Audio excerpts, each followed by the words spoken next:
மதுரை 18ஆம் படி கருப்பின் வரலாறு. அந்த 18ஆம் படி கோவில்ல இருக்கிற அந்த 18 படிகளும் படிகள் கிடையாது. மாந்திரிக செய்கிற மந்திரவாதிகளின் ஜீவ சமாதி அது. அதுக்கு மேலதான் 18ஆம் படியான் கருப்பு உட்கார்ந்துருப்பாரு. இந்த 18ஆம் படி கருப்பு மதுரையில எப்படி உருவானாரு? பாண்டிய நாட்டுல இருக்கிற அழகர் கோவிலுக்கு சேல நாட்டு மன்னன் வராரு. அழகரை பார்த்தோன்னே அவரோட அழகுல மயங்கி பிரமிச்சு போய் நிக்கிறாரு. இந்த அழகரை எப்படியாச்சும் கடத்தி நம்ம நாட்டுக்கு கொண்டு வரணும்னு எவ்வளவோ திட்டம் போடுறாரு. அந்த சேல நாட்டுல உள்ளவங்கன்னா சொல்றாங்க அது ஒரு சக்தி வாய்ந்த சிலை, அதை அவ்வளவு சீக்கிரம் கொண்டு வர முடியாதுன்னு.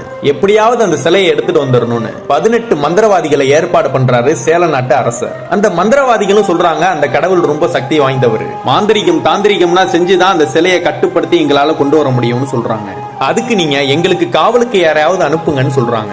அந்த சேல நாட்டு அரசரும் அதுக்கு நான் சம்மதிச்சுட்டு 18ஆம் படியான் கருப்பை காவலுக்கு அனுப்புறாரு. அந்த 18 மந்திரவாதிகளும் அந்த அழகர் கோயிலுக்கு போறாங்க. அந்த 18 மந்திரவாதிகளுக்கு காவலா கருப்பும் போறாரு. அந்த மந்திரவாதிகள்லாம் கோயிலுக்குள்ள போனோன்னு யாரோட கண்களுக்கும் நம்ம தெரியக்கூடாதுன்னு ஒரு மாந்திரிக மைய கண்ணுல தடவுறாங்க.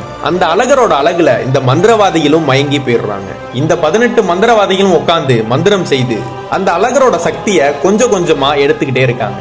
இது தினசரி நடந்து கொண்டே இருக்கிறது. அந்த அழகரோட முகப்பொலிவும் கொஞ்சம் கொஞ்சமா குறைஞ்சுக்கிட்டே வருது. இந்த 18ஆம் படி கருப்பும் அழகரை பார்க்கலாமேன்னு போறாரு. அவரும் அந்த அழகரை பார்த்து அழகுல மயங்கி நிக்கிறாரு. இங்க நடக்கிறது எல்லாமே இந்த கோவில் பூசாரி கனவுல அந்த அழகர் சொல்றாரு, என்னை திருடி செல்வதற்காக 18 மந்திரவாதிகள் என் கருவறையில் மறைந்து உட்கார்ந்து இருக்காங்க, என்னை காப்பாற்றுன்னு அந்த அழகரும் சொல்றாரு. இவர் இந்த பாண்டிய நாட்டு அரசர்கிட்ட போய் இதை நான் சொல்றாரு. அந்த அரசரும் ஒரு வழி கண்டுபிடிச்சு தினந்தோறும் அந்த பிரசாதம் வைக்கிற அந்த பொங்கல்ல நிறைய மிளகு சேர்த்து வைக்கிறாங்க. அதெல்லாம் சாப்பிட்ட அந்த 18 மந்திரவாதிகளுக்கும் மிளகோட காட்டத்தினால அவங்க கண்ணுல பூசின அந்த மையினா அழிஞ்சு அவங்களோட உருவனா தெரிய ஆரம்பிக்குது. அந்த 18 மந்திரவாதிகளும் அந்த ஊர் மக்கள் கண்களுக்கு தெரிய ஆரம்பிச்சிட்டாங்க. அந்த மந்திரவாதிகள் இந்த அழகரை எங்கள் நாட்டுக்கு கடத்த வந்தது உண்மைதான், ஆனா அந்த அழகரை பார்த்து அவரோட அழகுல மயங்கினதும் உண்மைதான். அந்த 18ஆம் படியான் கருப்பும் வெளியில வராரு. எனக்கு இங்க இருந்து சேல தேசம் போக விருப்பம் இல்ல, அதனால இந்த கல்லழகருக்கு நான் காவலா இருக்கேன்னு சொல்றாரு. இந்த 18 மந்திரவாதிகளும் நாங்கள் எல்லாரும் செய்தது தவறுன்னு சொல்லி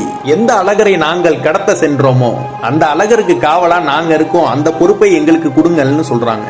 அதை இவங்க பிறவி பயனா எடுத்துக்கிட்டு அந்த அழகரை காக்குறாங்க. 18 மந்திரவாதிகளும் வடக்கு நோக்கி அமர்ந்து தவம் செய்து தங்களுடைய உயிரை தாங்களே ஜீவசமாதி படுத்தி கொண்டார்கள். அந்த ஒவ்வொருவரும் ஜீவசமாதி படுத்தி கொண்ட அந்த இடத்தை தான் 18 படிகளாக அமைச்சிருக்காங்க. இவங்களோட சேர்ந்து இந்த 18ஆம் படியான் கருப்பும் காவலுக்கு நிக்கிறாரு. அவரோட உத்தரவு இல்லாம எதுவும் உள்ள போகவும் முடியாது, வெளியே வரவும் முடியாது. கூப்பிட்ட உடனே வந்து நிக்கிற தெய்வம் பொய்யா தெய்வம், அதுதான் இந்த 18ஆம் படி கருப்பு. உண்மை எங்க இருக்கோ அவங்களுக்கு பக்கத்திலேயே இருந்து வெற்றி பெற செய்யக்கூடிய தெய்வம் அப்படின்னா கருப்புக்கு நிகரான தெய்வம் இதுமே இல்ல.